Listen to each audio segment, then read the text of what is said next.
within our party, we have to have accountability, even for people who agree with us on issues that we care so much about, from healthcare to education. But if they're not doing the right thing as it relates to treatment of women, then they're not on our side.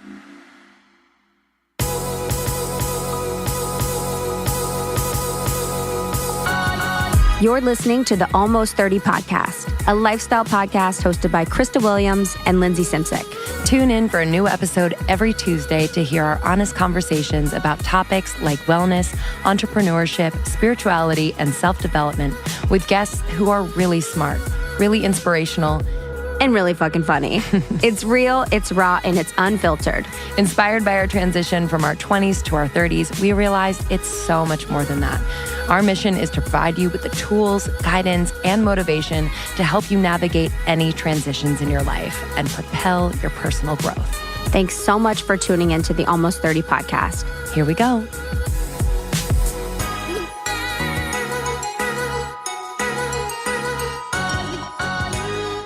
Hello.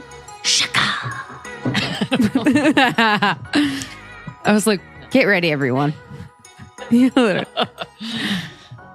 you keep recording? Yeah. Oh, okay. I thought you were going to stop recording. I thought you were like, fuck that. That's not good. Maybe we kept it. Hey. Because I was like, what would a Spindrift can sound like when it opens? We got our spinders with us. Not sponsored. Not sponsored yet. Got I'm down with a spinner. Spinner's my favorite after a meal when I want a little sweet. Oh, you know what I mean? Yeah, it's not a dessert. I understand. I have many of those. We gotta trick our minds. Yeah, I gotta trick myself some way. So I love me a spinner. Mm-hmm. Justin calls them spinders. Oh, that's cute. Man, I'm in a good mood. Good mood. We had a good day of recording. Yeah, it's crazy how like a conversation can totally change. Not that we were in a bad mood. Yeah. It's just we were kind of in the thick of doing whatever. And we're professional. Oops. We were in the thick of doing whatever. But it just like lit us up. I feel what the kids call lit. I feel lit. I just feel like, dude, I just love when we're doing shit that matters. Mm-hmm. And we're always doing stuff that matters. But like when I really feel like what we're going to do or the messages we're putting out make an impact, there's nothing better. I couldn't agree more. Nothing better. You know, knowing that like this could change one person's perspective on one thing and that this person, specifically the person on our podcast, I don't think has been on any other podcast. I looked, maybe I'm wrong, that she's going to be connecting with our community and that she was, her team were so inclined to reach out to us. Mm-hmm. I mean, I know. My hands are on my head and I have a blank stare because I'm like, yeah, changing perspective it's really powerful. Not that we're standing here saying you should believe this, but I got a message the other day about, and it's out now, Dr. Adi Jaffe's episode. She was really impacted by his story and it totally shifted her perspective on addicts. She had an addict in her family. And so it shifted her perspective on the rehabilitation process and all of that. And just, you know, a simple 1 hour podcast episode did that. But yeah. So yeah, just blessed. Blessed to be stressed. And I guess we just had a conversation with T-Dot. Oh man. And we're just giggle pants when we talk to T-Dot. Who's T-Dot? Terry. I know. T-Dot is Terry is Krista's mom. That's my mom. So sweet. I felt. And we were. I think that was the first time we just get like little hi. girls. Yeah, well, it was. I was like, oh, what's going to happen to this? Because I was like, well, I'm on a speaker. Let's go. Yeah, literally, let's go. Because I would want to say hi and hug her. So Lindsay and I try and have lunch outside when we're recording and stuff, just to take a break and kind of get in the sun because we're usually just like in the studio or working around here. Mm-hmm. And T-Dot gave us a call and we had the exact same conversation that I had yesterday, which is a little frightening. But very sweet. That happens with my parents all the time. Yeah, she gave Lindsay some very sweet sentiments. So sweet. She goes, my hero is Terry Gross. You don't know her, but and Terry Gross is she's an interviewer on NPR, which was really funny. So it was a compliment. A hero is Terry Gross, but it's also a slight because you don't know her. You don't know her. Compliment dig. That's how T-Dot works. And then The best part is, I don't know if anyone else's moms are like this, but it's just like every conversation is led with fear. You know, she's like, it's There's a an compliment. urgency that like you have something better to do, but let me just get one more in. Yeah. Well, it's also the compliment thing where it's like, you guys are doing something, it's getting really, really big. You need to watch it because someone might steal your stuff. So that was our conversation. It was like, oh, you know, what you're doing is awesome. It's really growing, but also someone's going to steal your name and your likeness, and then they're going to take everything out from underneath you. That's my dad. You're like, literally my dad. You're like, okay. You know, it's just. She's like, I like everything you're doing, but I've told Krista I'm just not partial to the profanity. Oh yeah, she said no profanity. I mean, from day one, actually when I was like 14, she was telling me not to cuss. So funny. Yeah. I used to get, oh my God, dude, I was the worst.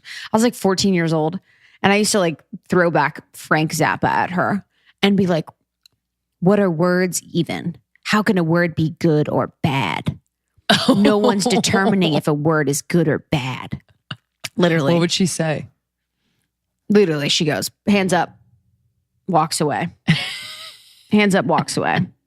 She would just be like, no matter what I would say, there was no processing of what I was saying and a thoughtful response. It was like, you're more educated than that, is what she would say. Yeah. Yeah. Not really. To be completely honest. I literally went to public school in Ohio. Not really.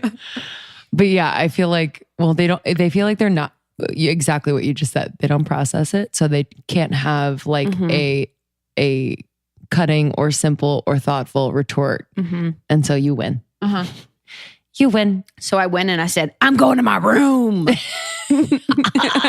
Yeah. Okay. Dude. So today is awesome. This is a bonus. Yeah. This is a bonus up for y'all because it's a very important time of the year. So it is the Friday. If you're listening to this, before the midterm elections, we thought it was very timely that we talk to Jehmu Greene. She is a correspondent on Fox News, a liberal Democratic correspondent on Fox News. So she is, bringing the truth, and also just like she, in the interview, she mentioned it, but she's like, I don't want to go into conversations where like everyone's like me and everyone's agreeing with me. I want to go into rooms and hopefully empower people to maybe shift their perspective or just open their eyes a little bit wider and open their hearts to what's really going on. And she's incredible. Yeah, she's a media strategist. She's from Texas. She's done a lot of work with Rock the Vote. So she was around 26 when she became president of Rock the Vote. Yeah. I mean, come on. It's crazy. Remember that dude, MTV? Of course. Rock the it Vote. was huge. Rock the Vote is insane. And that was the first time, and I said this on the podcast, but that I remember that media could affect what is going on in the country politically. I was like, oh, people could use their platform to make social change for a good thing. Like, bye. That was huge. And just all the work that she's been doing, she has like done a lot with the Me Too movement and speaking out against that. She now works with a lot of different groups. And she was voted one of the 40 under 40 Essence magazine major. She's a beautiful light. Like she was just, I loved looking at her. I was like, I know. I just want to like so kind. Sit at your dinner table every night. I know. And she's really, I think it's an easy thing to be angry in this time, with who's in power and just kind of being in rooms with mostly men. And she just brings an energy that gives people an opportunity, to like present themselves as their best selves and perhaps, an evolved sense of self. And so, she's not putting people on the defensive necessarily, which is really refreshing because no matter what your political view, sometimes I find it hard to listen to people, whether it's on TV, radio, podcast, whatever, who are just putting people on the defensive. Like, I don't know what's going to happen from there. Like, let's be productive.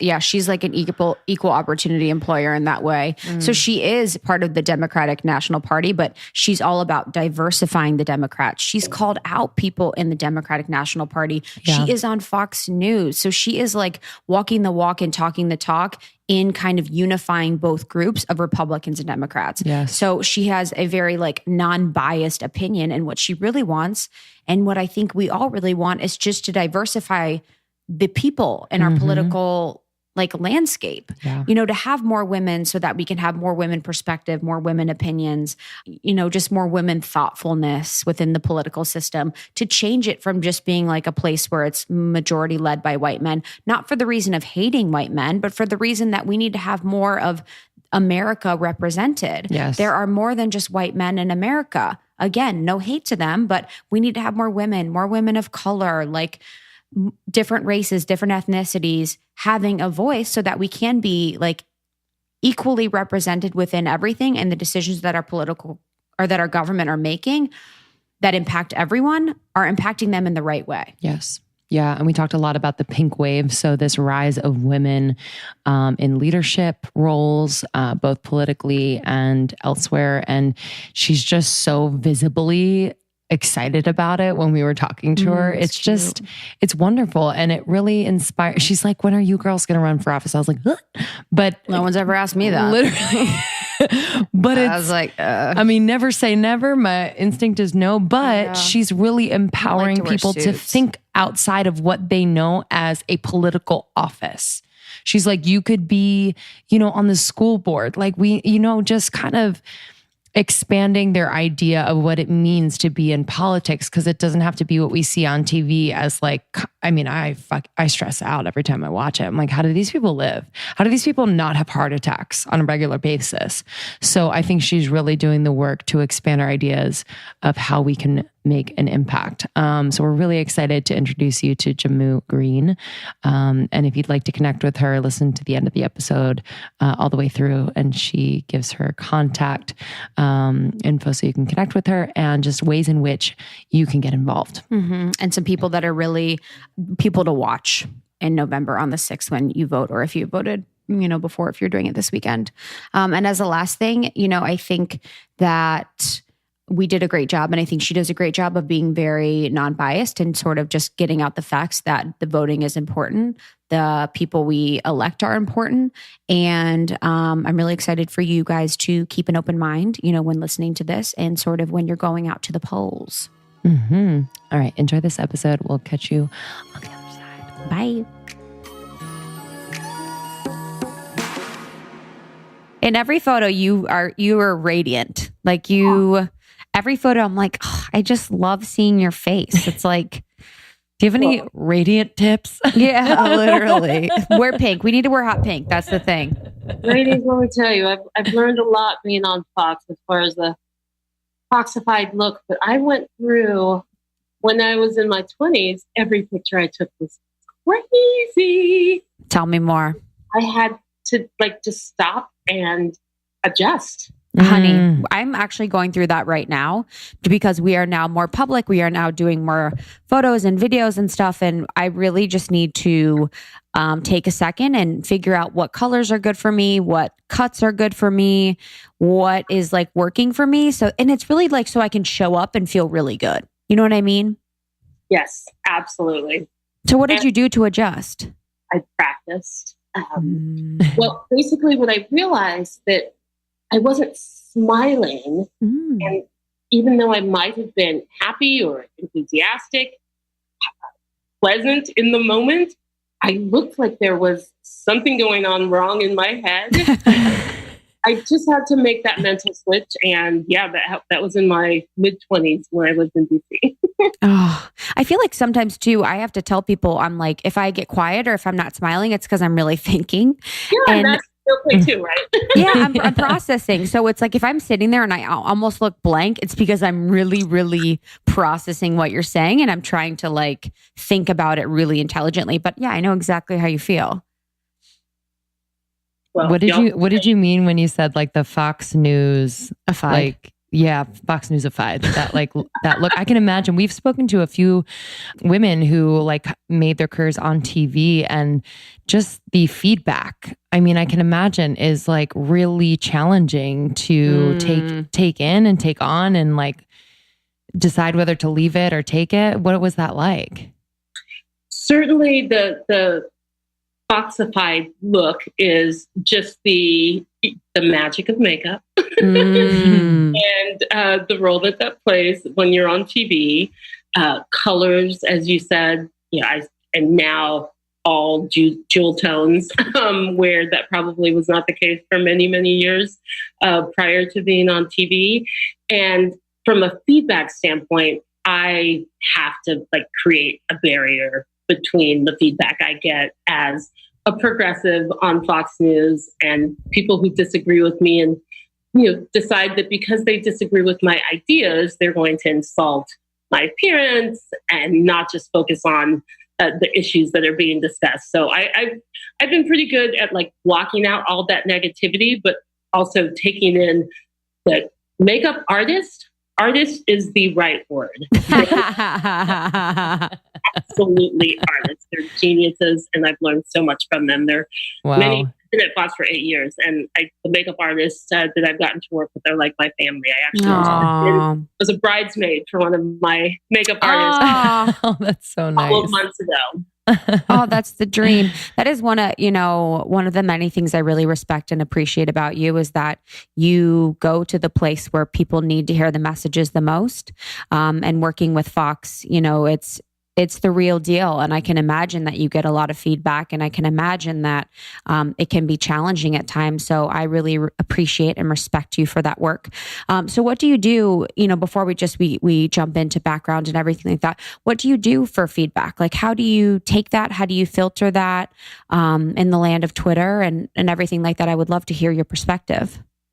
It's interesting. I've always had a challenge with feedback, I think, where professionally, I've been very aggressive in putting my ideas out, in making sure that if I disagreed with whether it was a boss or a colleague, that I was communicating clearly and specifically. And that created a dynamic where I would get feedback like, oh, you're so intimidating. And that meant when someone is intimidated by you, you don't get constructive criticism. You don't get feedback that can help you improve. And so I've always struggled with pleading for feedback from friends and colleagues and moving to my media that I do now with Fox.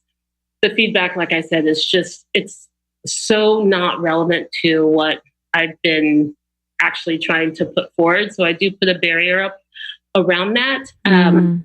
But for me, going on Fox is if you're going to take 2 hours to do hair and makeup, exactly that long, I'm not going to go through that process to talk to people who agree with me. I am really focused on the movable middle.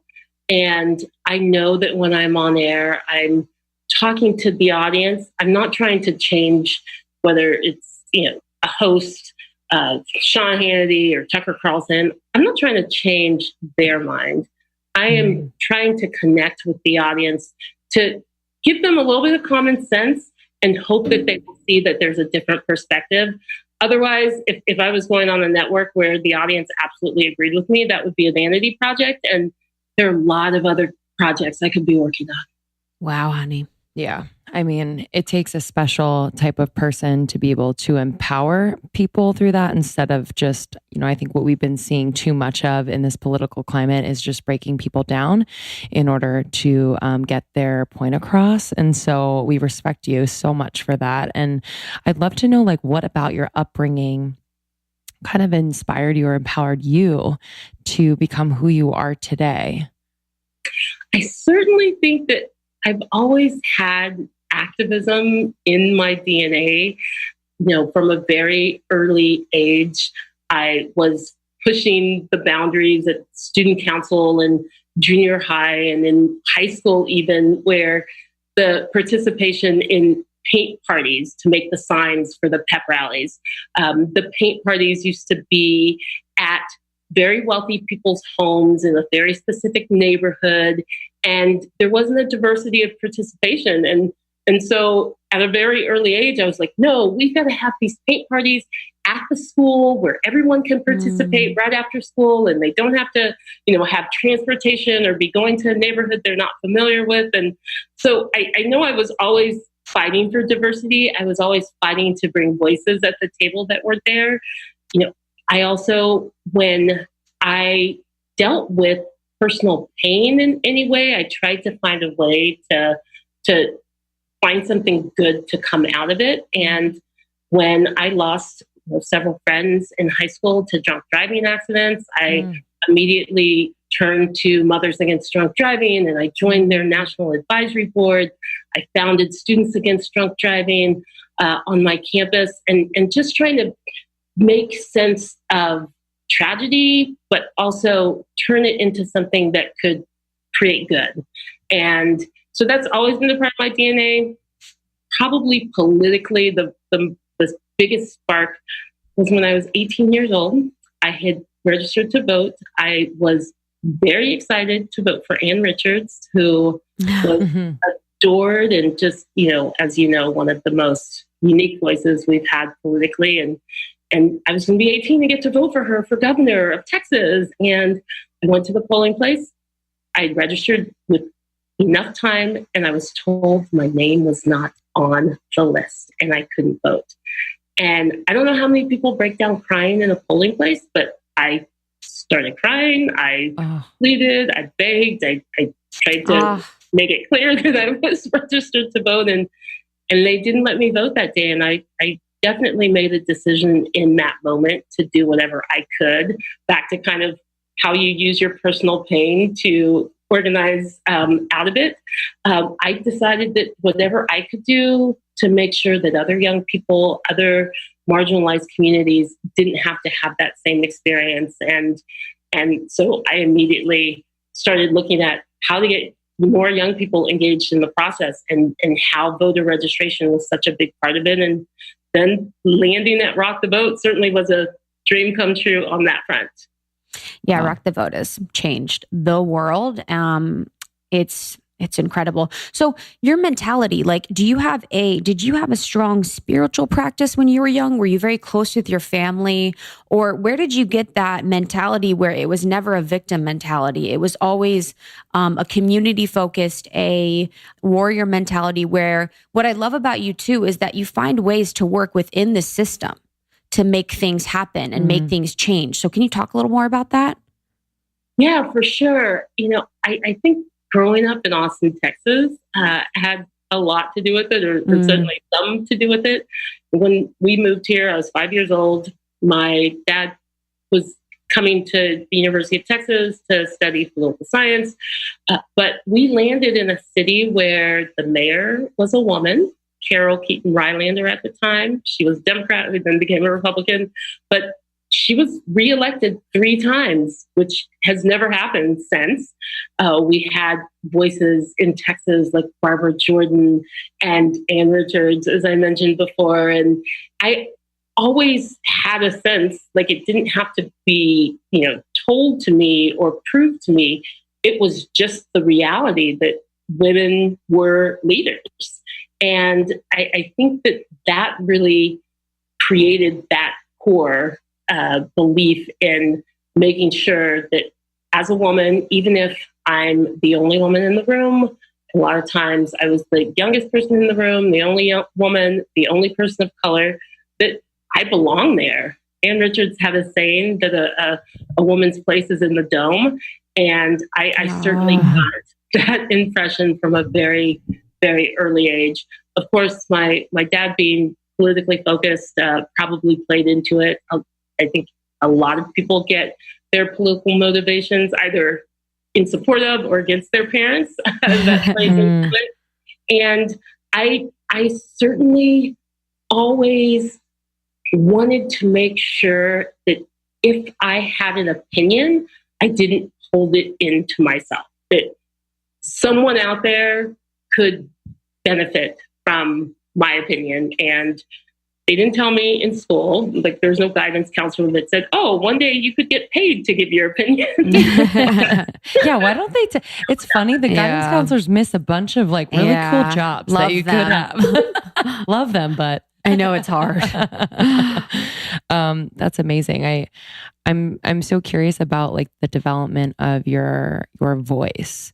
I think as women, sometimes we're kind of, I guess, in a way, just told to maybe be quiet or polite or sound a certain way, sound cute and, likable and raising our pitch. But you have such a grounded tone and you are so articulate. So was there a turning point there or were you always this way?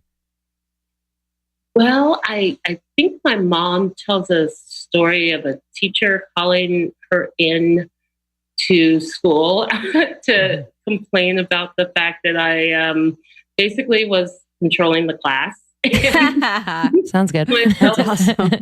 Were listening to me more than they were listening to the teacher, and yes, that has definitely been a part of my upbringing. Was maybe I have an issue with control. Maybe it comes from, just wanting to not be silenced. But it's worked. It's worked for me, not just from a political standpoint. I think most importantly, the thing that I love the most is to help train other women to amplify their voices using my experiences. The fact that it was never really hard for me personally to speak up is something that I want to impart and to help other women, to help other marginalized communities find that strength to tap into their authentic self and to really help them understand that if they don't put their opinion forward, there's an entire community of voices that is not being heard. I love that. And on that point, so what are some of the setbacks that women of color experience in politics and in media? And what have you experienced personally?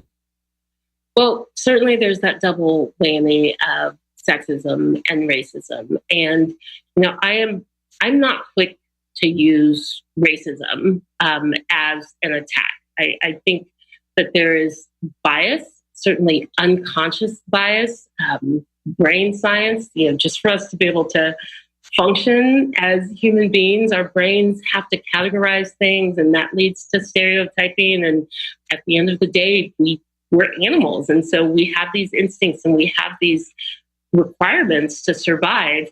And so just understanding that we all have bias, I think is important. But certainly as a woman of color, I have faced sexism, I have faced bias, and at times I've faced direct racism. I try to draw on strength to not just call out an issue, but to help the person who might be putting forward a wrong idea or creating an unfair situation, to help them see where they could be better. I hope that we can get to a place as a country where it's not just us versus them, but that we're all moving forward in pursuit of being better, of addressing our biases.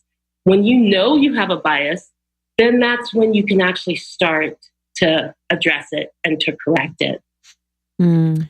Are you ever afraid, when you have such a fresh perspective and, a lot of times you are talking to men, and not that I'm not saying afraid of men. I'm just saying it feels like you're this beacon of light, kind of dropping truth, and you're on TV and there are millions of people watching. Is there ever a fear?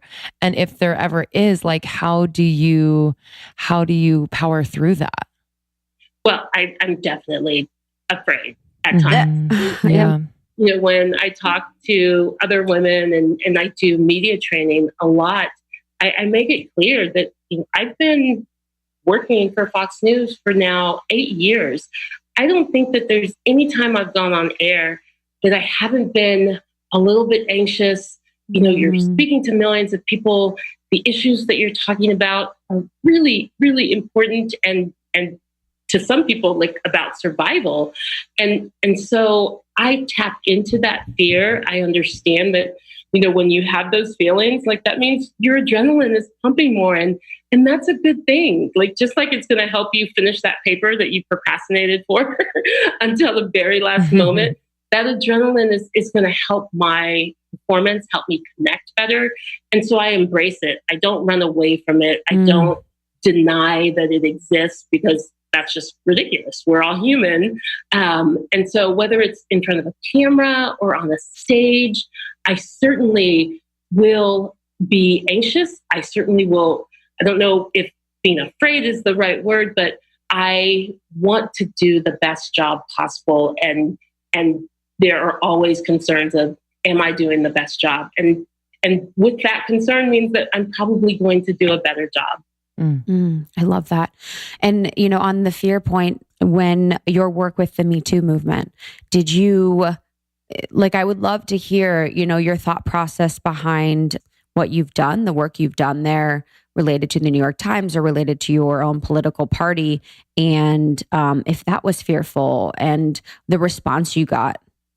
Certainly, with Me Too and the New York Times specifically, when I started the conversation with reporters at the New York Times about my personal experience with Bill O'Reilly and what I thought were not just thought, but absolutely were wrong things that were said and fell in the bucket of sexual harassment. When I started that conversation, it took about 9 months for their article to come out. And as you can imagine, probably in that 9-month period, I was talking to the reporter Emily Steele almost once a week. And it was definitely terrifying at times, because I'm sharing stories about the most powerful person on air at the company that I worked for. And it was absolutely necessary. It's something that I have no regrets about. But just when you are in the middle of a situation like that, where you don't know if the article is going to work. I mean, there were times that I wasn't even sure if it was going to come out. Lots of questions about, and we've seen this with the most recent hearings for the Supreme Court Justice Kavanaugh. It's like, well, do you have proof? Like, who did you talk to? And you're having to then categorize a situation in your life that you don't want to think about. But then you have to actually be able to point to very specific people that you talk to, or dates and times, and going through emails. And so that whole experience was certainly trying. But what pushed me through for those 9 months was that it was absolutely necessary to bring these stories to light, because one story represents hundreds of thousands of stories, hundreds of thousands of experiences that women are having. And I understand my privilege. I think a lot of people talk about privilege solely from a kind of white privilege standpoint. I understand that I'm privileged. I understand I'm privileged to have actually grown up in Austin, Texas, and our public school system is completely different than the one that I probably would have gotten in Silver Spring, Maryland at the time. I understand that I was privileged for the community that I grew up in, whether it was my church community or my school community, where the school that I was able to go to was a top performing school in the country as a public school, much more so than many private schools. So as a on-air personality, I am privileged with a platform. And if I'm not able to tap into that, how can we expect others who don't have that platform, especially young women who are just entering the workforce? And so that's what pushed me through was understanding that I was in a place of privilege, and I had an opportunity to change the world for hundreds of thousands of women. Thank you. Yeah, thank you. Well, you've certainly empowered women, but have you been able to, in your eyes, empower some men to join the conversation in a progressive, constructive, conscious way. Like I just, I don't think any of us are like, we hate men. It's just like, I want to have a really conscious understanding of like our experience. And so have you been able to do that on or off air? I hope so. Outside of the process I went through with the Times and the Bill O'Reilly article, I had a very specific situation happened to me at the Democratic National Convention in 1996 and was assaulted by a DNC member who, when the Me Too movement was really taken off, I shared the story of my assault. He's a state rep in Georgia. And I used the sharing of my story to really try to hold the Democratic Party accountable to the sexual harassment, sexual assault, the sexism, and even at times racism that exists within our party as we are trying to be a beacon on these issues. And I did everything I thought I could do to connect with men, to make them understand that within our party, we have to have accountability, even for people who agree with us on issues that we care so much about, from healthcare to education. But if they're not doing the right thing as it relates to treatment of women, then they're not on our side. I think it connected with some folks within the party. I can say that one of my biggest disappointments over the past year was that the state representative who assaulted me in 1996, and then 10 years later at Hillary's convention in Philadelphia in 2016, he was sitting 2 feet in front of me, and I wanted to strangle him. He's running unopposed. Oh, honey. In this upcoming election. And so it's on my to-do list. I haven't put it anywhere. I think we're going to kill him, right? He hasn't survived it. I'm not going to be silent until there's accountability on his front as well. State Representative Calvin Smyre from Georgia. We got you. Guys, so many of you have asked us about starting a podcast, and starting a podcast has been the most fulfilling thing, the most unexpected. I have no words. Same. We have a podcast, we have no words. It has changed our lives, and having our voices heard, sharing the messages that we believe in, sharing the people that we believe in has changed my life. And, hopefully if you're listening to this, you are part of our community and has changed yours. So Lindsay and I keep getting asked how to start a podcast. And we want to help you build a successful podcast. It's a brand, it's a business, it's a deep expression of who you are and what your impact will be on this earth in this lifetime. It is that important. So we take that to heart, and we've created a 6-week course to ensure that you will launch yours in the most authentic, strong way possible. So Lindsay and I have been doing this for a little over 2 years. We've made a lot of mistakes. We spent 7 months recording on our floors, some crappy audio, weird recordings, and we want to just get you to the place where you are launching something that you feel really proud of. You can learn from the mistakes that we have through the 6-week course. So let's talk about what's included. Yeah. So there are 6 one-hour group calls, which is really exciting. I think that's our favorite part of anything that we do, where we get to connect with you kind of eye to eye. So we will be hosting 1-hour Zoom calls once a week for 6 weeks. You will also get podcast strategy sheets. So these are really fun. Sometimes I get lost in kind of the nitty-gritty detail of launching something like a podcast business. So I need to take myself out of that and get creative. So these sheets are really fun to think about the name of your show, the vibe, the energy of your show, your branding, etc. The Podcast Pro ebook. So a lot of you have purchased the Podcast Pro ebook. We have that available on the site now.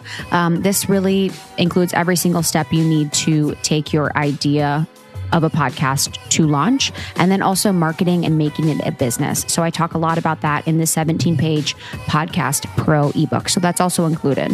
And then you also get a shopping cart. So Lindsay and I use a home studio right now that works awesome. The sound quality that you hear right now and on every single one of our interviews is because of the great studio that we've set up. So we include every single link for you to purchase or have a home studio, whatever your sound needs will be for your podcast. We also provide a supportive community. So the people that go through this course, you guys are going to get to know each other. You guys are going to get to support each other.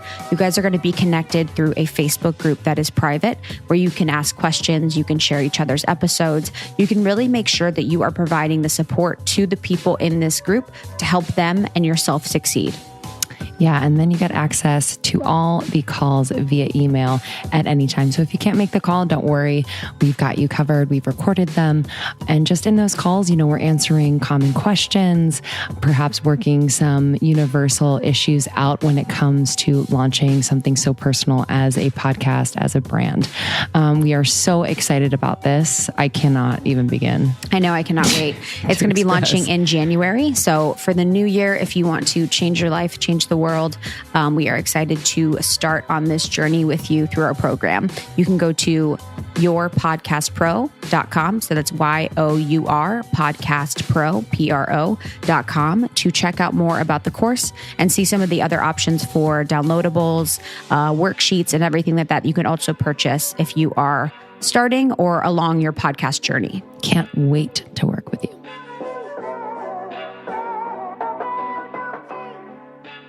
What is our social responsibility to one another? Like, how can we support one another, as it relates to Me Too, as it relates to voting, or just how have you seen that really make an impact on your role and the impact that you're making? I certainly hope that we can get to a place where the responsibility that we all have to each other is from a place of humanity. Yeah. And, that's the ideal, right? But until we get to parity, there's some greater on a lot of fronts.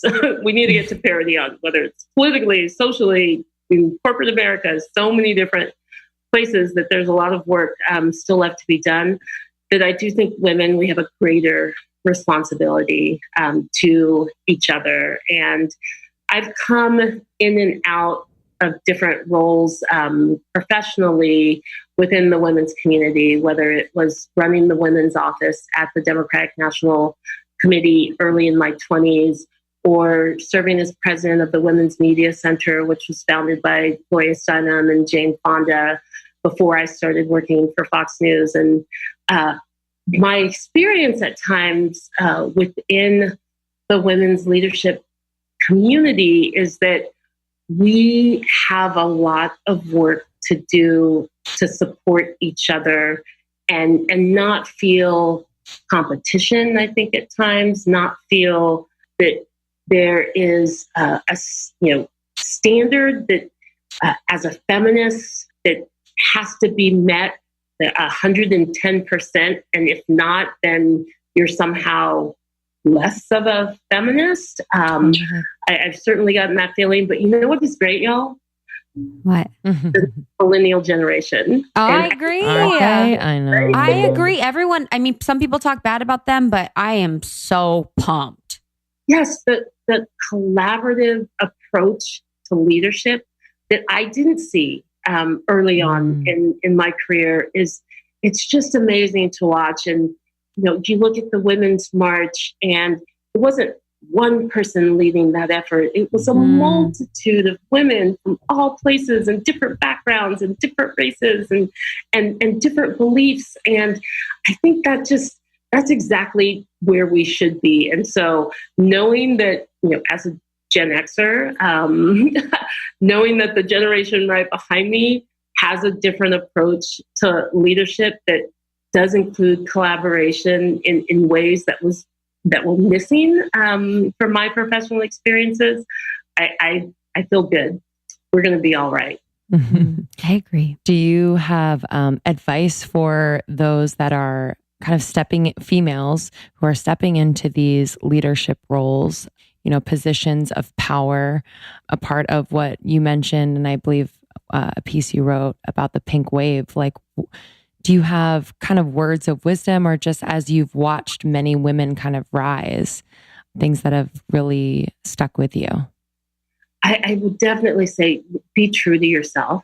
I think it's really easy as you start to build a platform, as you start to get attention, support in a variety of different fields, that there's feedback that you can get that can take you away from who you authentically are. Certainly within the political realm, from a running for office perspective, there's feedback that consultants give all the time about hair needs to look this way, you need to talk this way, you need to use these words, and then you end up creating a person who is not actually you. And so my biggest piece of advice would be stay true to yourself. And for me, I was really fortunate when I had a conversation with Henry Cisneros very early in my political career, and he was the Secretary of HUD under President Clinton. He had gone through some very serious challenges with some issues in his past and decisions he made where he was kind of, discredited. And I had an opportunity to have a conversation with him, and he said, as a young kid, I kind of drew this line, and I knew I would never cross that line. And now, decades later, I turn around and that line is miles behind me. And it never was one big step that I took over that line. It was tiny little steps that I took along the way that moved me away from who I was, who I knew I wanted to be. And so I think in small decisions, feedback is good, constructive criticism is good, but we have to remain true to ourselves. And that's how you connect with the community. That's how you build community, because people respect and they are drawn through to authenticity. We know that. And so whoever is trying to make you inauthentic, that's not who you should be listening to. Listen to your heart. Like The Alchemist by Paulo Coelho. Yes. Best book ever. I would love to talk about, and we touched on this a little bit. We're going to be releasing this around midterm elections. Very important. And it was fated that you were on, and, we're so honored to have you on. I'd love to talk about Rock the Vote. Your work with Rock the Vote, that was huge. I mean, I remember that impacting me, at a young, I remember feeling like that was the first time that in the media and that in popular culture, people were aware of doing something and aware of the impact on bringing people together to make a change that mattered. And it's just incredible. So I'd love to hear, your experience doing that. Your experience doing that. It was the best job ever. Many years removed from my time as president of Rock the Vote, but really, like, one of the things that I treasure is that I actually accepted my job at Rock the Vote thinking that I was going to be opening an office in Washington, D.C., where I was living at the time. And, I had this great life. I had a great community. I had awesome friends. And I accepted the job. And then they said, oh, we changed our mind, but you can come to L.A. We're not going to open the D.C. office, but you can come to L.A. And you can imagine, it's like, I'm moving across the country, but I took that risk. And when I got to Rock the Vote, one of the things that I realized was, as great as the brand was, and we all know the power of branding, and I think Rock the Vote did an incredible job of really taking lessons from corporate America around branding and how you connect with consumers, the consumers being voters at the time. The brand was there, but the substance wasn't there. We couldn't point to how many people we had registered to vote, or we didn't even have a database of the people that we had registered to vote. And so I took on that challenge of making sure we were bringing in technology, whether it was introducing online voter registration for the first time, and also our relationship with celebrities. While I was at Rock the Vote, I think we worked with over 200 celebrities to connect with their audiences. But it was really important to me that the celebrities we worked with, that they believed in what they were doing, that it wasn't just a marketing opportunity for them, and for it to be a really authentic activity, because also young people can see through BS, right? So bringing that same message of authentic communication through our work with celebrities was key to our success at Rock the Vote. And also, I think just flooding the system. A lot of people hear Rock the Vote and they think, oh, it's just music. We created this surround sound approach where it was like, okay, where do young people go? Yes, they go to concerts, so we will be there. They also shop. So we will go to the companies that they're shopping with. And we're going to have those companies create T-shirts. What do? Sometimes they go and get Slurpees at 7-Eleven, which at the time, I don't know if anyone gets Slurpees. Hey, I'm guilty. I've had one or two. We had voter registration on the Slurpee cups, and we had voter registration at the 7-Eleven desks as you were checking out. We just made it very clear that every place that a young person connected with in their life, that there would be a message of registering to vote and why their vote was so important. And I think it's interesting how politicians are really only in awe of celebrities and themselves a lot of times. And I mean, I wonder who you're talking about. Celebrities are only in awe of politicians. And so it was just this great intersection to be able to tap into both of those worlds. But I'll tell y'all, I was 26, 27 when I first started at Rock the Vote. And all of my bosses, I think we had 30 board members at Rock the Vote. They were the chairman of Viacom, the president of MTV, the head of Sony Records. They were mostly men, probably like 99% men. And I was this young Black girl who would say, no, we're not going to do it that way because that makes no sense. That's not going to add to our numbers. That's not going to add to our impact. And saying no to people who in their jobs, like when they tell someone to do something, thousands of people would say yes.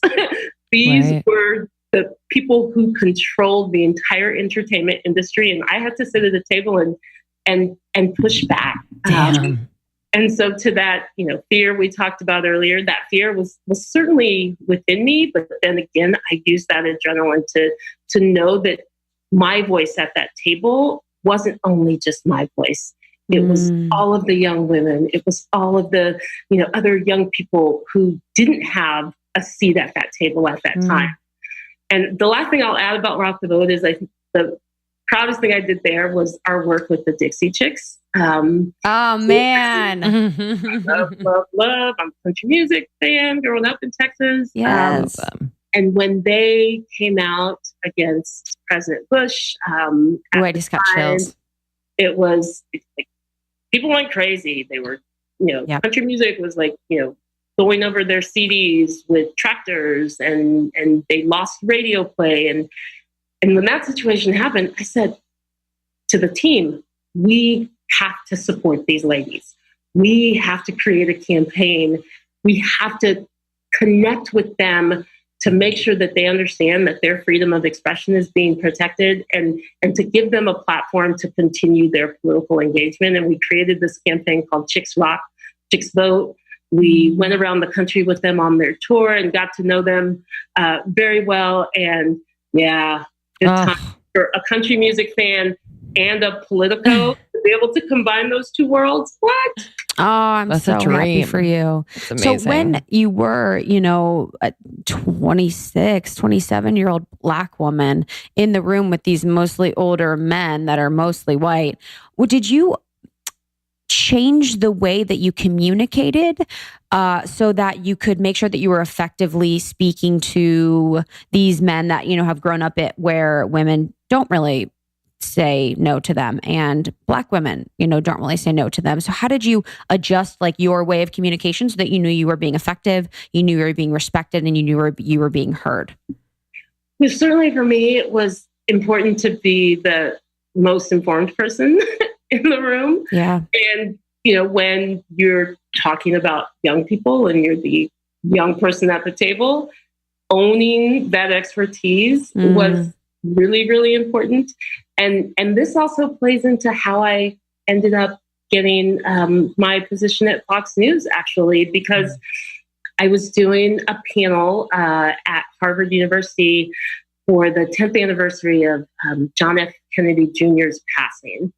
And they did this big event to talk about the intersection of pop culture and politics to honor his, the George magazine that he had founded. I don't know if y'all remember, like they put Cindy Crawford on the cover, dressed as George Washington. And it was all to like make politics hip.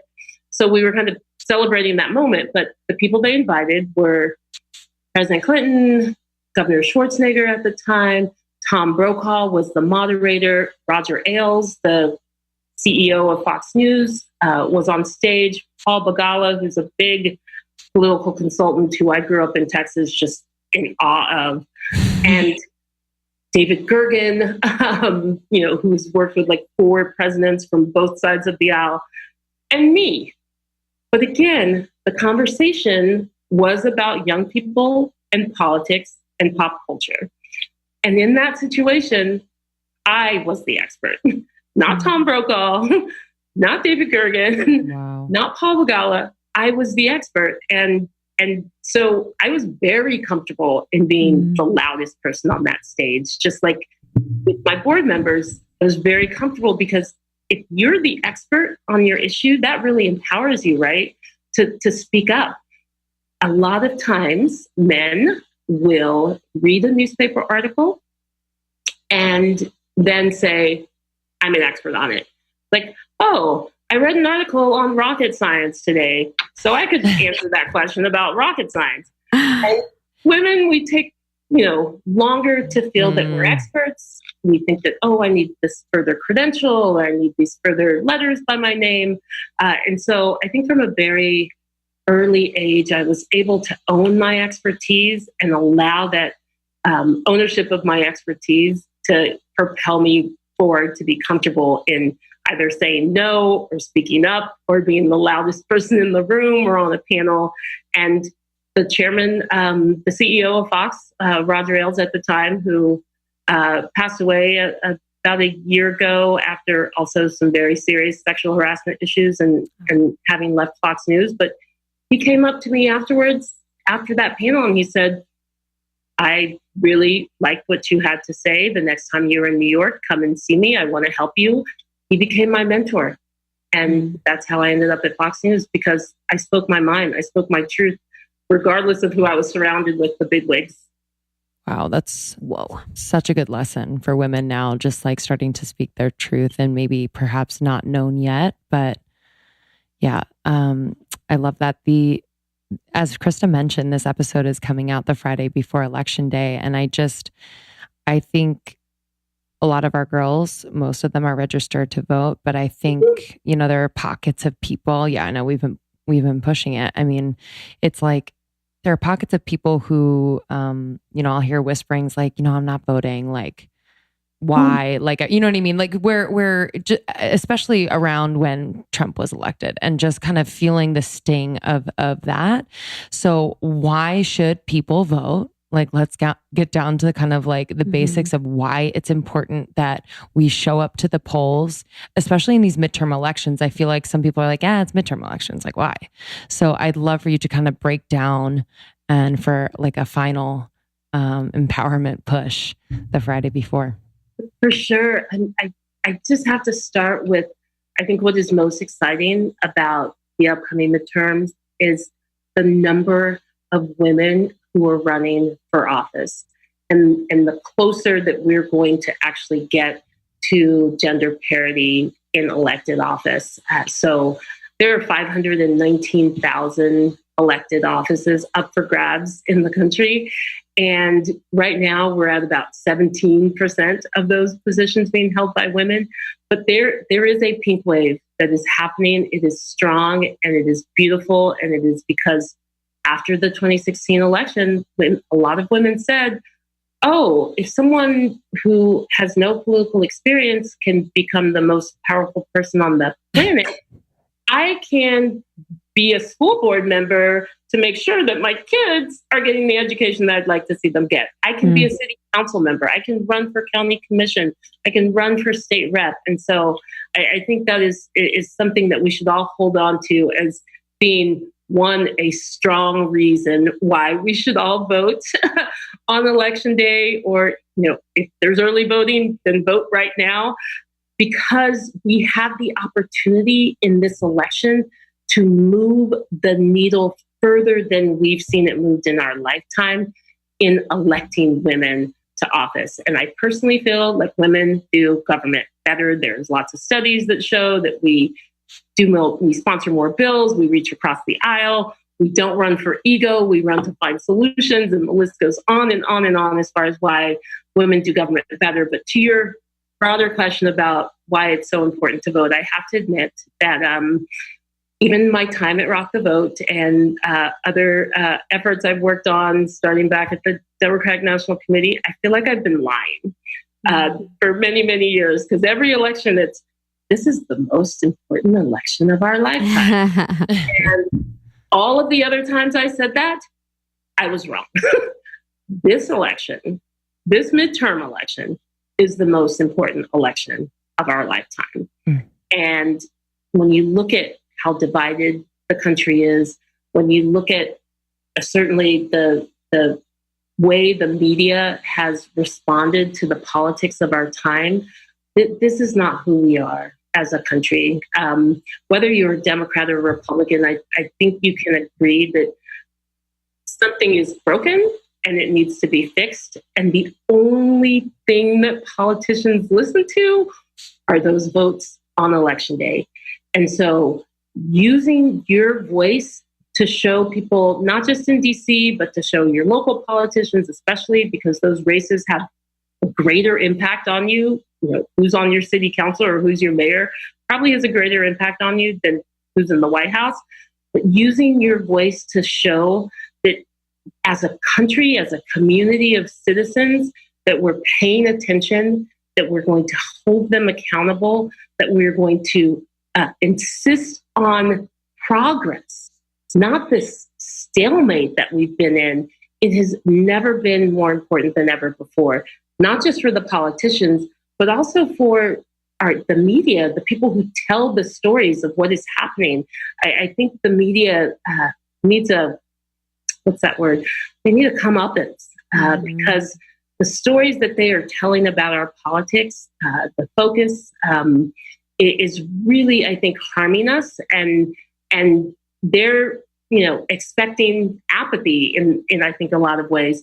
Midterms, at times you have something like, in different places, 20% or 30% of the voting age population participating in elections. So that means that, are you okay with 30%, 3 out of 10 people in your neighborhood deciding everything about what's going to happen in your neighborhood or your community? That's unacceptable. But yes, so I apologize for lying for the last 24 years about those other elections. This election is it. Are there any people that we should look out for that are really exciting from your perspective? Yes, all the women. All the ladies. Amen. Just check. Look, I have made it my personal commitment, and I think it was also just important from a soul food standpoint to focus on training and helping women get elected. There's only so much we can do with kind of the political discourse, and when you look at it from afar, it's hard to figure out, okay, what impact can I have? And so through my work with Vote Run Lead, as now a board chair and a founding board member, we've trained over 12,000 women to run for office since 2016. So to your question about who I'm most excited about, it's going to be all of those 12,000 women who are running. But who I'm really excited about, Stacey Abrams, the opportunity for her to become the first African-American governor. I remember as a young person, like watching Barbara Jordan and understanding the role that seeing her played in my career. It is so important for other young women of color to see Stacey successful, and she's right on the issues as far as I'm concerned. Ayanna Pressley, who is running for Congress in Massachusetts, is really exciting. She went up against the Democratic establishment, and she wasn't supported by groups, even like Emily's List didn't support her. And people were telling her, wait your turn. The person who's in office right now, he's good, wait your turn.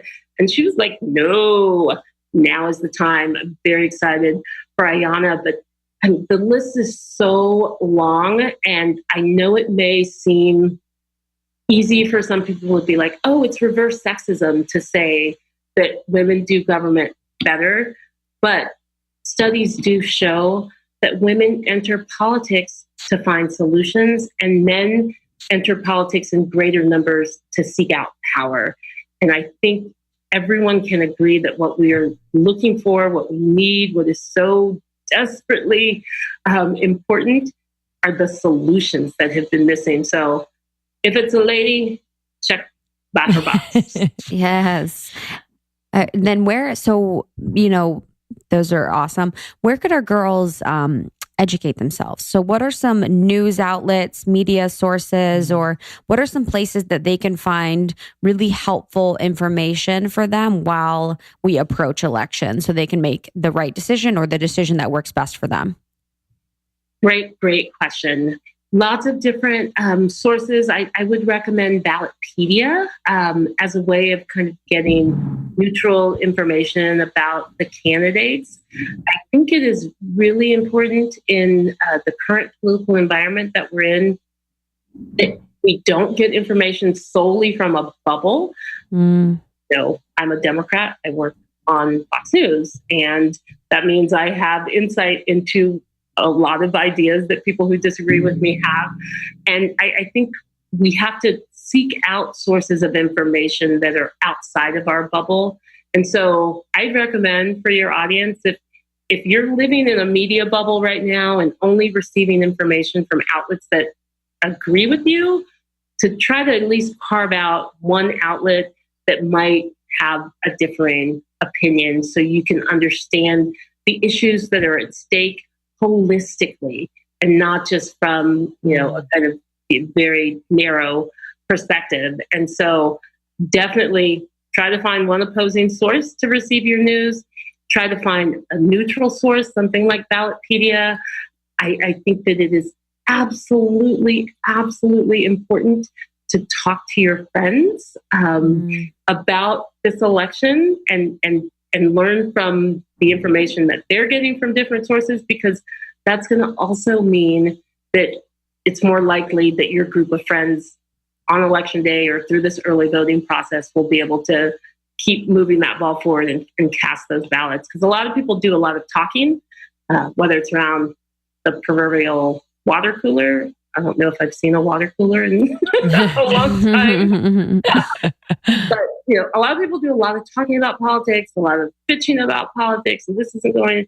But in seeking out sources of information, as you get that information in, share it with your friends, share it with your community, and also share your plan to vote. Are you going to vote early voting? Are you going to vote on election day? How are you getting there? Do you want to do a buddy system? Or, hey, make it a happy hour situation. Go and vote, and then y'all, go get a martini or something.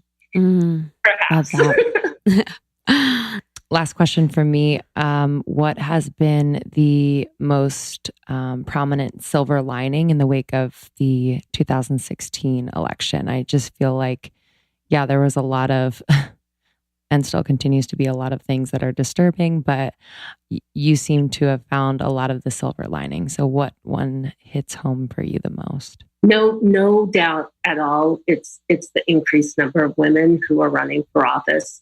We've been stuck at this around 20% for the last 20 years. And before the outcome of the 2016 election, I'm a very optimistic person, but I was not optimistic that I would see gender parity in politics in my lifetime.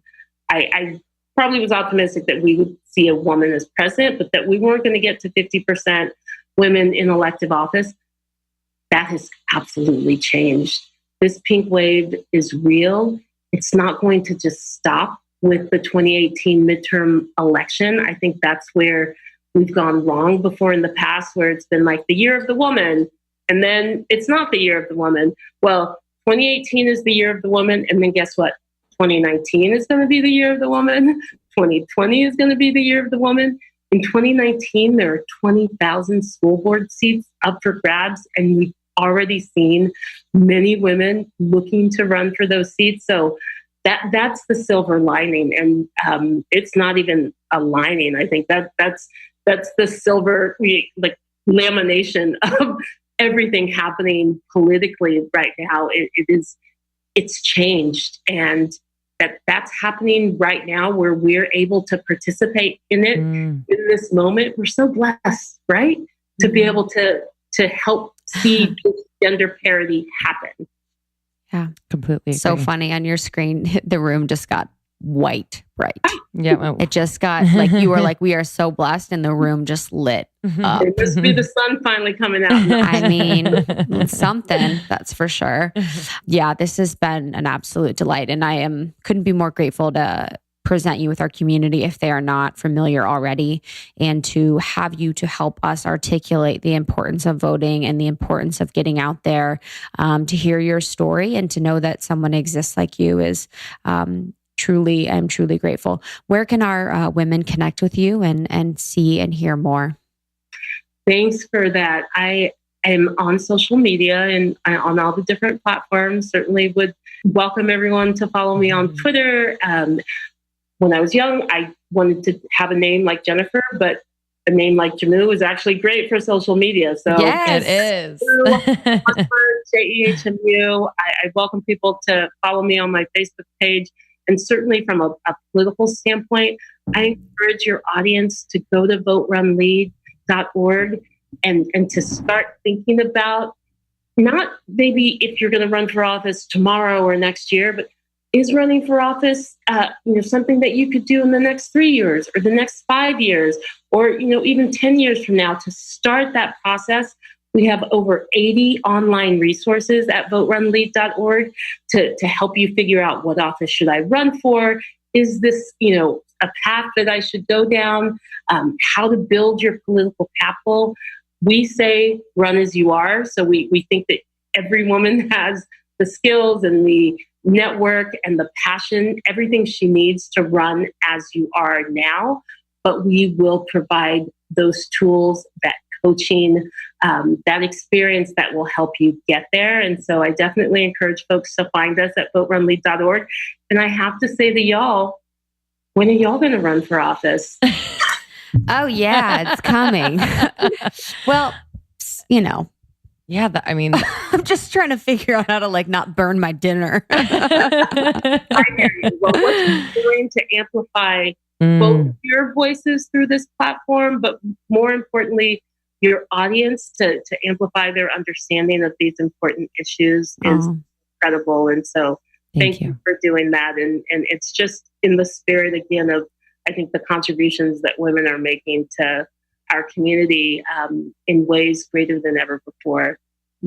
Thank you so much. That means a lot. And thank you for being here. It was very, very powerful and so timely. So thank you for the work that you do. And thanks to your team for reaching out and for being such dolls and sending great information. They're so sweet. They rock. They're awesome. Yeah, they're the best. We are so grateful. We thank you and for all the work that you do, and are so excited about the future because of women like you. So thank you. And right back at y'all, ladies. All right. Have a we'll good talk one. to you soon. Bye. Bye-bye. Wow. Go vote. Go vote. Get out there and vote. We should write a jingle. Everyone should vote. No matter what you think, make your voice heard. I want to wear sequin bra tops, red, white, and let's blue. make it sexy. They've never done that before. Yes, I want my voice heard, but in a sexy way. I want my voice heard and my tits seen. I want my voice heard in a bikini. Oh man. No, we are so grateful to Jehmu Greene for coming on the podcast. This is timely. This is powerful. I can never learn enough about what's going on politically in the world. Dude, she's so how we can positive help. too. I'm like, what? So positive. Yo, she's never a victim of circumstance, whatever that may be. I don't, I just mean that in the sense of like, we all make ourselves victims in some sort of way. She always finds a way to like make it positive and make a change. Yeah, she's so hopeful, which is amazing. So thank you, Jehmu, and thank you all for listening. And as we mentioned in the middle of the episode in our little spot, we are launching a Podcast Pro course. So excited. 6 weeks. Join us for the calls, join us for the content, join us to have your voice heard, to change your life, and to launch a podcast that you are proud of. Can't wait. Yourpodcastpro.com. So YOUR podcast, PODCAST. PRO.com. It's hard to spell, isn't it, Krista Williams? So that'll be launching in January. Pricing is on the website, and the pricing will increase in January. So make sure to sign up then. We are so excited to be working with you. And this truly comes from a place of wanting more of your voices heard. Yes, we love you. Thank you for listening, as always. And we'll see you next week.